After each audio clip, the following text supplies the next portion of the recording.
সংস্কার নিয়ে ঐকমত্য কমিশনের সাথে আজ মতবিনিময় করবে জামাত ইসলামী। সকাল 10:30টায় জাতীয় সংসদ ভবনের এলডি হলে মতবিনিময় শুরুর কথা রয়েছে।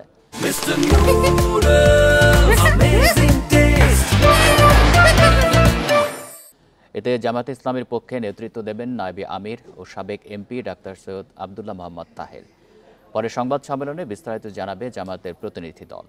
এর আগে গত 20 মার্চ সংখ্যানুপাতিক নির্বাচন ও দুই কক্ষের সংসদের দাবি জানিয়ে জাতীয় ঐকমত্য কমিশনের কাছে লিখিত প্রস্তাব জমা দেয় জামাত ইসলামী।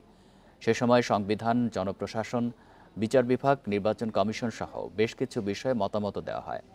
নির্দিষ্ট সময় নয়, নিরপেক্ষ নির্বাচনের জন্য যতটুকু সময় দরকার তা সরকারকে জামাত দিতে চায় বলেও জানান দলটির নেতারা।